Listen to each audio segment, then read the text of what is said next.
Hello, everyone. This is Dr. Mike Chu, a physical therapist. Hey, today we're going to be talking about how to transition from clinician to educator with Dr. Felicia Ingram. We'll be back in a few seconds, okay? HelloNote is a truly therapist-friendly practice management solution with integrated EMR that will enhance workflow, efficiency, and patient care. HelloNote reduces error and allows you to spend more time with your patients. It comes integrated with billing. Claims are generated once a note is completed. You can bill with one click and a patient portal, which streamlines the patient intake process. Beautifully engineered and cloud-based for easy accessibility, the software works on all platforms. You can access patient records from anywhere. We also offer 24/7 support. HelloNote is the practice management solution that you're looking for. Hello, my Facebook friends, YouTube friends, podcast people. And if you're watching live, comment live. Watching on a replay, comment replay. Today we got a special guest, but before I keep on going and introduce her, check out hellnote.com. It's our documentation system that we use in our private practice. We got, brick and mortar, home visits, assisted living that you go to, retirement home, whatever. You can use hellnote.com for your private practice, okay? And of course, don't forget to use medbridgeeducation.com if you need continuing education units. So speaking of continuing education units, we're going to be talking about that too with Dr. Ingram. But if you need online stuff, medbridgeeducation.com, use the code alternative. You get obviously a 40% discount, not 10, not 20, not 30, but 40% discount.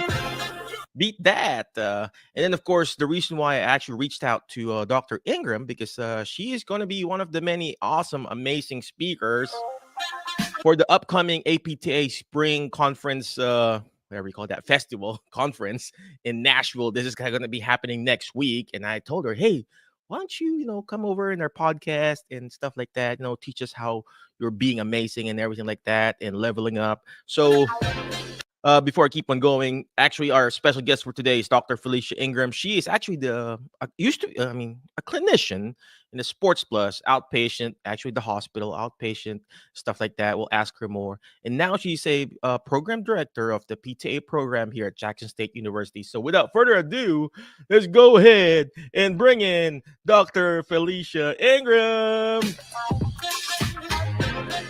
Dr. Ingram, thank you very much again. I know you are a very busy person, and with everything that you do there at Jackson State, and of course in life. Again, could you please tell us again who you are, what do you do, and how can we level up? Hi, I am Dr. Felicia Ingram. I'm been a physical therapist for, goodness, almost 30 years now. I've worked for West Tennessee Healthcare for most of that time. Just recently in 2022 transitioned over to becoming program director here at Jackson State Community College for the PTA program. I've worked in various settings, just about every clinical setting that we have in our profession. I have definitely tapped into it. So it really helped to prepare me to take on this new endeavor as I try to prepare our future clinicians to go out and to impact the healthcare system overall. You know what? I love what you said about impacting the future of the clinicians. I also accept students for doctor of physical therapy students from University of St. Augustine in Graceland. And for some reason, I really step up my game when I have students, coming into our clinic. Is if for some reason I'm like, oh, I need to step up. I need to do more. I need to do better because I have students looking at me. Just like my kids, and when I'm, doing stuff at home and then my kids are watching me, I'm like, my tendency is to do better. And I'm assuming this is what Dr. Ingram is doing too. And Dr. Ingram, could you please tell us, you mentioned 30 years of practicing as a therapist, and then all of a sudden you transition to a clinician, to an educator. Was it hard? Was it difficult? Was it a culture shock? Tell us more about how you transitioned. Did you just got tired of the hospital system or the outpatient or stuff like that? Not really forced. What made you decide to go step up and teach the future of our profession? Well, I've actually been serving as adjunct faculty here at Jackson State probably since, I would say, 2007, I believe. Always loved education. For years, even in high school, I thought that I was going to be an educator, but Okay. then switched over and became a physical therapist. But throughout the time that I've been a clinician, I've also been teaching. I have been an international teacher for of manual lymphatic drainage. I started that in 2012, traveling around the country and different parts of Canada, primarily. Ventured over into Austria a little bit, teaching manual lymphatic drainage for years. And so teaching has always been something else that I've been doing in addition to being a clinician. So I've always had a passion for it. And Dr. Jane David, who is the program director here at Jackson State Community College, Mhm. had decided to retire and start enjoying family and branching off and doing something different, and reached out to me and talked to me about this opportunity. And I just said, well, I think it's something that I would enjoy doing because I love education. I love learning. I am a lifelong learner. And this is just another way for me to give back to the profession that I love. Oh wow! Oh wow! There are three things that Dr. Ingram mentioned there, ladies and gentlemen. First is the love and passion for teaching, and she's been doing it for a while. I didn't know that, Dr. Ingram, that you've been teaching and traveling for. You need to teach me those manual lymphatic drainage, right? You got to teach our clinicians at the clinic. We do it every now and then. We don't have a lot of lymphedema patients, but we got like one or two patients that's like that. So you gotta do a CEU class on us on our clinic. But she mentioned about the lifelong learning, ladies and gentlemen. It's very important that you do that. There's a reason why us therapists, that we have the CEU requirements by the state. It's a continuous process. When you graduate, you don't stop learning. The only time you stop learning is when you obviously die.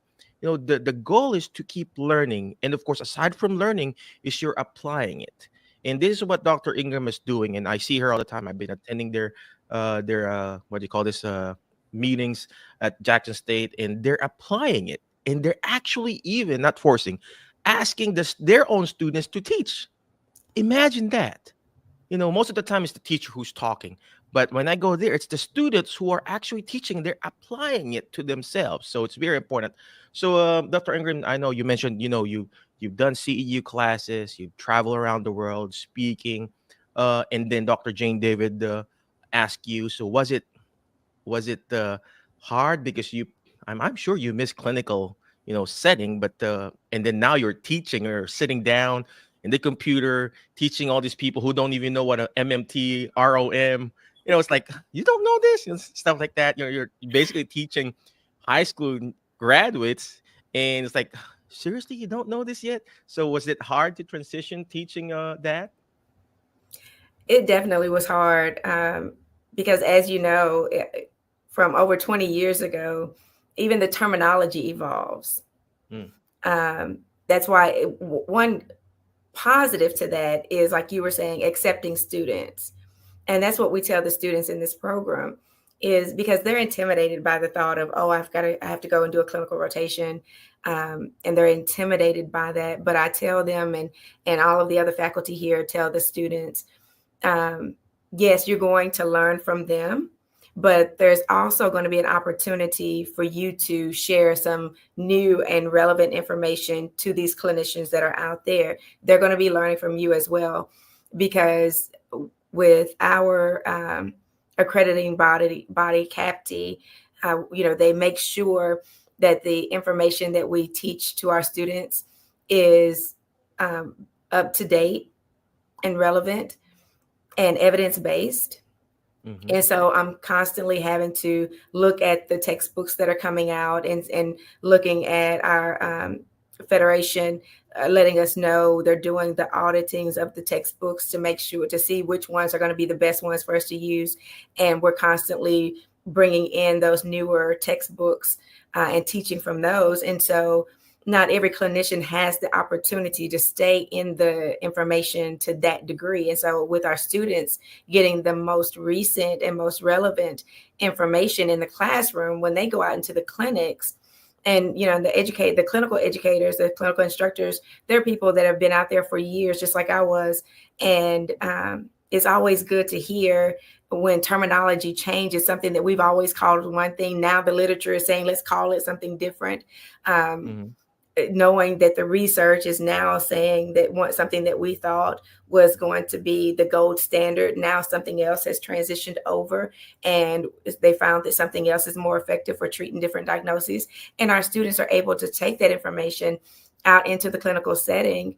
And one of the things that we require of them is that they do in-services at the clinical sites where they go. And so they're able to give in-services to those clinicians. And so, yes, they're the students, but to a small degree, they also get a chance to see what it feels like to share knowledge as well. The same thing that we as educators will do. So it was interesting transitioning over into this realm, because I know you can probably relate to it too. The longer we're out, the more we sort of deviate a little bit from the textbook way Mhm. to what we found that works. And we start tweaking it and personalizing different approaches and things. And and the textbook gives you this cookie cutter recipe of how to do things, but being in the clinic, you find more efficient and effective ways to get around to it, to cut through the muddy waters and get straight to the meat of it. And so then coming back into the world of academics, having to go back and remember all the intricate details of everything, and having to even like the anatomy, the neurophysiology, the musculoskeletal, all the intricate details that you don't visit on a daily basis as a clinician. Really, I felt like I was back in PT school as I was preparing to go into the classroom to teach these students.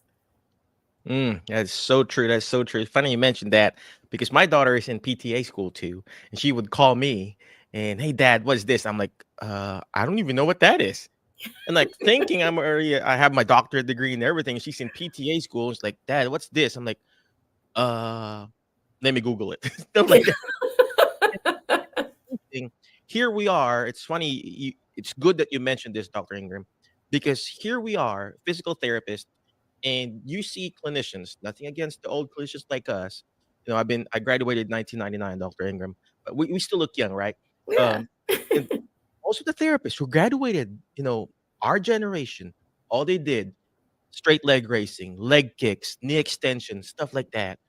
And then, and here comes the student trying to implement what they've recently learned. Hey, this is what we do, contract, relax, PNF, and stuff like that. And then clinicians like, no, you do this. Like, we have to be open to it.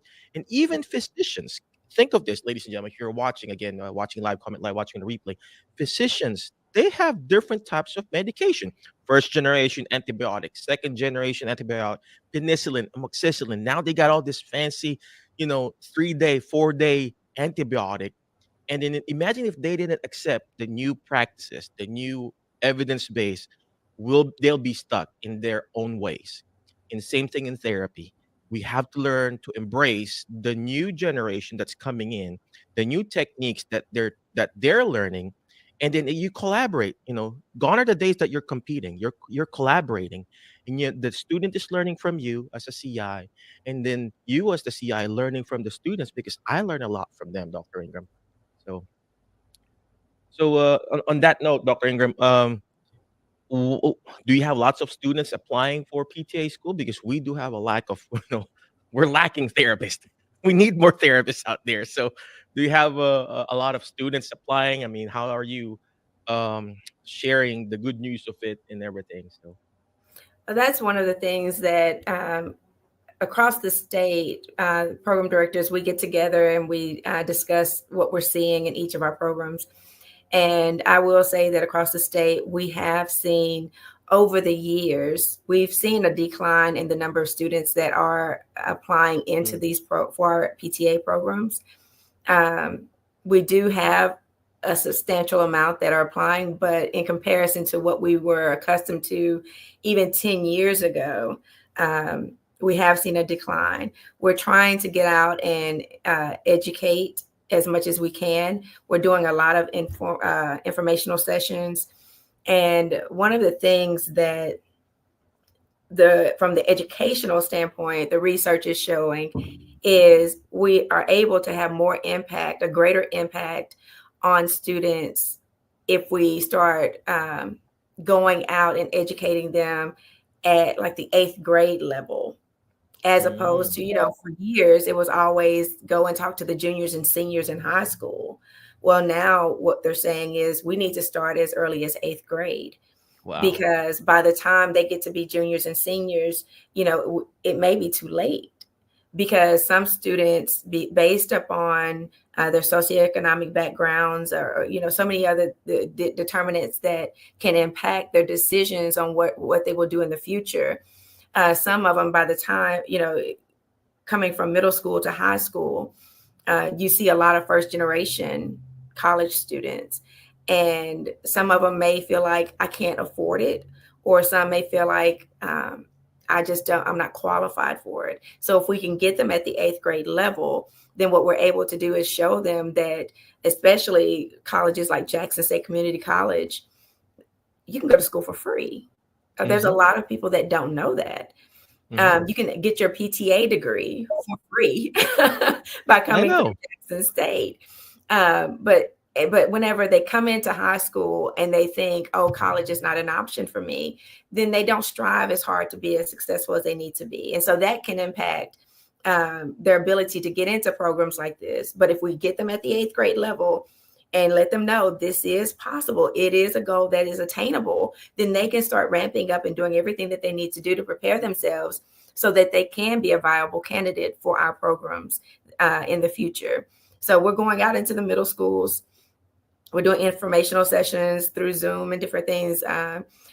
We have a team of people that are going out throughout the state on a weekly basis, almost talking to different schools, doing everything we can to let them know. One thing that was sort of scaring people away from the profession is, how our profession has been over the years. You and I have been at it about the same amount of time. We have ebbs and flows. There's times when the job market is looking great, and then there's times when it looks like it's dwindling down a little bit. And with most recently, with all the legislative things that we're dealing with, like the 15% differentials for PTAs and things like that will impact. And whenever that information goes out into society, and is not kept in proper context, then people will think, oh, it's a dying profession, when in actuality, it's not. You look at the job outlook, our profession is projected to grow and continue to grow. And just like you were saying, and what I see is I'm getting people reaching out to me asking, hey, can you let your graduates know we're looking for someone? Can you let your graduates know we're looking for someone? But, if you aren't putting that information out there, then people don't know. And we're needing everybody to help us to spread the word that there is viability in this job market. So it would not be a waste of your time to come into this profession as a PTA or as a PT, whichever realm you want to come into it with. And the other thing that I try to tell students to look at is, just because say, for instance, if you're looking in the West Tennessee area, if the West Tennessee area job market doesn't look that productive, then don't just base it on the West Tennessee area. Look further, span your reach, because it may be slow in West Tennessee, but it may be booming in East Tennessee. That's true. So we've got to look at it from, a statewide or even a national standpoint as we make decisions on what we're going to be doing. It's funny you mentioned that. You look at it in a bird's eye view. When you're asking, we're streaming this in the Alternative Healthcare Career Group. We do have I think around 50,000 members in this group are looking for alternative career. But most of them, they would say, hey, I can't find a job. But of course, they're let's just say I live in Martin. You will never find a job here in Martin, Tennessee. So you will have to venture out. I came from the Philippines. And obviously the job market there is, it's bad. So I had to get out of the country. And what happened is that I had to get out of the country, went to the United States. Did I go to New York? No. Yes, I went there. Did I go to a big city and let's just say Nashville. No, I went to Martin specifically because there was one company that is needing me here. So I went here. But if you're going to ask, hey, is there a lot of opportunities in Martin? No, not a lot. So you will have to have a bird's eye view. And this is where the school comes in.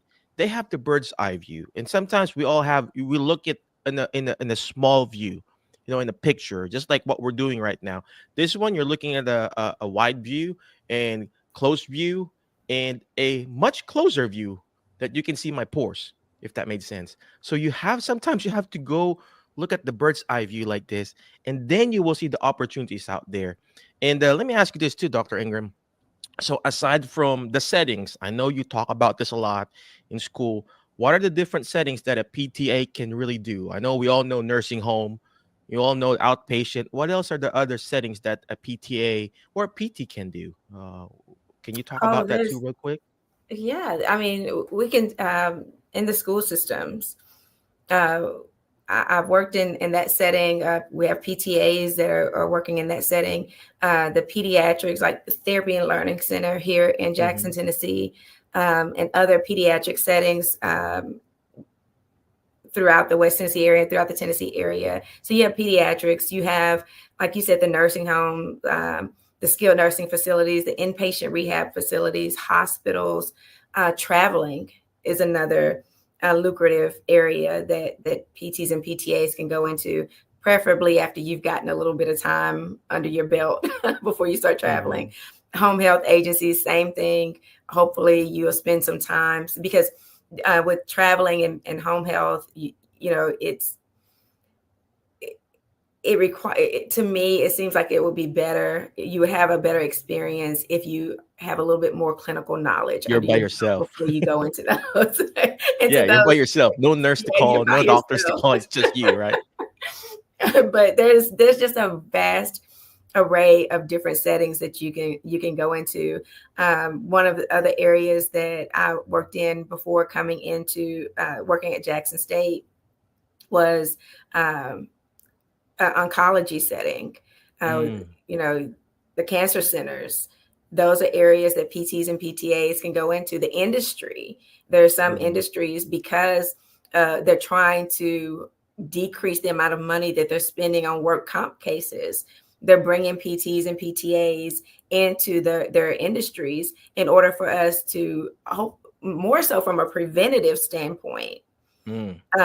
But even if something does happen on site, having someone in our profession there that is, from a physical therapist standpoint, having someone that can be that first point of entry to be, because as doctors of physical therapy, we're able to assess situations and determine, is this something that is within our scope that we can treat? If it is, we treat it and they get better and they go back to work. If it's something beyond our scope, if it's a fracture or something that requires some further diagnostics, then we're trained to be able to analyze that and to be able to diagnose that and refer them out quickly. But what we'll see a lot of times is we end up being a great resource for helping to cut down healthcare expenditures, because, with the way that it was formatted, 10, 20 years ago, you had to go to your primary care physician. That person had to refer you to a specialist. Once you saw the specialist, then that person turns around and says, okay, try physical therapy. Well, by that time, how much money are you have you spent on doctor's visits and things like that, and diagnostics? Whereas now, because of direct access, people can come straight into us as physical therapists, and we can do assessments that can let us know, is this something that we can treat with our skill set, or is this something that we can refer out for something else? And we're able to help decrease cost, and we're able to help people get back to their daily activities, and also in the from that standpoint of being able to go back to work to generate the income that they need. We're able to return them back to sports, return them back to work at a much a quicker rate, rather than having to go through all of these visits before they come to us anyway. That's so true. That's so true. I love what you said about prevention and wellness. I'm reading a book right now about it's called On-Site Physical Therapy, and the author, I forgot her name.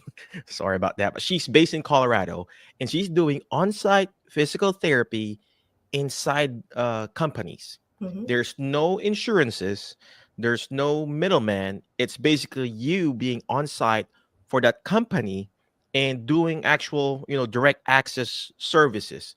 And of course, you can either work for a certain company or you directly contract yourself. And it's basically ergonomics. Mhm. And a lot of therapists, PTs and PTAs are already doing it, and it's a untapped market. And here we are, we're only focused on the nursing home and the outpatient, and there are a lot of other niches that Dr. Ingram is mentioning. There's people who are doing lymphedema specialty, just plain doing that. Pelvic floor therapy. Mhm. What else did you mention? There's a lot of niches. I mean, of course, in our clinics, geriatrics, we just treat seniors. That's it. When we probably have one 15, 16-year-old because her parents really wanted us, stuff like that. But we just mainly focus on seniors and balance program. And there's a lot of niches there. There's so much opportunities and potential for our profession, ladies and gentlemen, that it's not doom and gloom.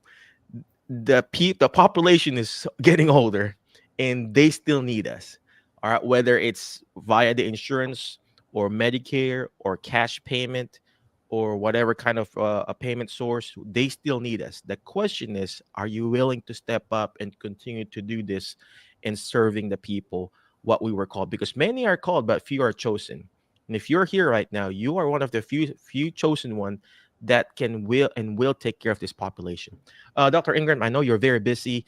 Any last parting wisdom for our people out there?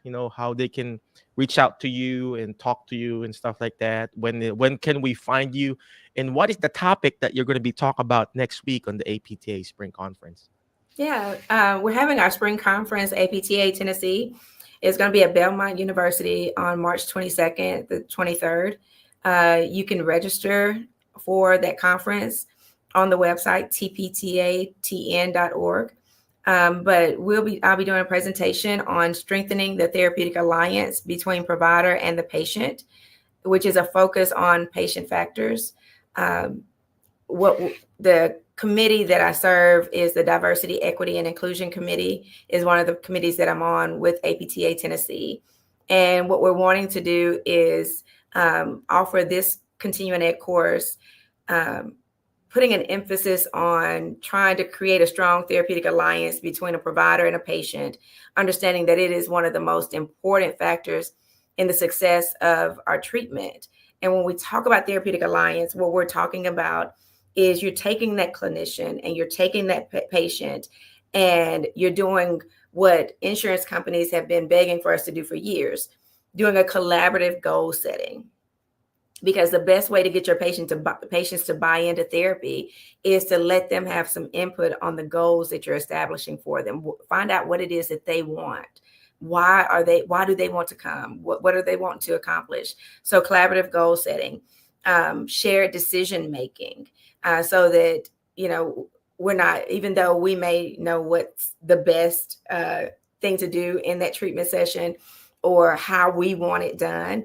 If you look from therapist to therapist, you'll find, just using an old cliche, there's more than one way to skin a cat. Just understanding that we all have our own ways of doing things. And it's not to say that your way is better than my way. It's just a different way. But the question is, how are we all going to come to the same conclusion? That's the ultimate thing, is reaching that goal and allowing the patient to be able to say, I'd like to start on the bike today, or I don't feel like doing that today. And sitting down, having a discussion to find out what is it going to take to get them to buy into it. Because if we can start doing that, then what we may start seeing is that no-show cancellation rate may start decreasing in those clinics. And then just a therapeutic relationship. One of the things that we're looking at from that standpoint is patient factors that can impact our therapeutic alliance, like their cultural backgrounds, socioeconomic statuses, mental health history, trauma history. What are their expectations for therapy? Those are just some of the things that we'll be talking about during that continuing education session. But there's a great lineup of speakers. We will be giving out awards during our chapter business meeting on that Saturday. I'm the awards committee chairperson for the state, and I'm proud to say that we do have West Tennessee is going to be bringing some awards home this spring, and I'm excited about that. So Wow. if you have the opportunity to come to Belmont, please try to join us. And I also want to let you know that even here in our Jackson area, we will be having an ethics and jurisprudence course that's sponsored by our Jackson district. That's going to be held at Jackson-Madison County General Hospital on April the 13th. That during that morning session, starting 7:30 for registration. You'll find registration information on the TPTA website if you want to register for that as well. But if you need to get in touch with me, you can reach out to me here at Jackson State, 424-3520, or you can email me at fingram3@jscc.edu. I'll be more than happy to share whatever information I can with you. All right. Again, thank you very much, Dr. Ingram. I appreciate you. But before I let you go, ladies and gentlemen, always remember the word FAST, F-A-S-T, letter F. Find people that will bring out the best in you because you are the average of the 5 people you hang out with, right? Today, I hang out with Dr. Ingram, and I've been hanging out with in their group, the Jackson State group people. And I was like, yeah, I feel like I want to be like them, right? The popular kids of Jackson State, right? So find those people because again, you are the average. If you're hanging out with people who are like always complaining, guess what? You'll end up complaining too, right? You hang out with people who are winning, just like Dr. Ingram. Guess what? You will eventually win too. Basketball players, they do that all the time. They team up with other people and then they kind of win, whatever conference championship, basketball championship, right? Next letter is letter A. Take action. All this stuff that we're doing is not going to do me good. It's not even going to do Dr. Ingram good if you don't take action. Take action by reaching out to her. Go to their website. Register in their CEU classes. Register the ethics and jurisprudence. Take action. Because imperfect action beats perfect inaction. A lot of people like to analyze, and then they get to that analysis paralysis. Take action, guys. And next letter is letter S. Shoot for the moon because you're going to be landing with the star. So you keep shooting for the moon, you're going to miss it. And eventually, you're going to be landing with the star. Today, I land out with the star with Dr. Ingram, right? And last but not the least is letter T. So you teach it. Why? Because when you hear it, you forget. When you see it, you remember. But when you're actually teaching it, just like Dr. Ingram is doing, you're actually understanding it more. That's the beauty of teaching. You're going to understand it more. Again, thank you very much. Be awesome. Be great. Be excellent. And we'll see you again in the next episode of the Alternative Healthcare Career Show. You have a good night. Bye-bye. HelloNote is a truly therapist-friendly practice management solution with integrated EMR that will enhance workflow, efficiency, and patient care. HelloNote reduces error and allows you to spend more time with your patients. It comes integrated with billing. Claims are generated once a note is completed. You can bill with one click, and a patient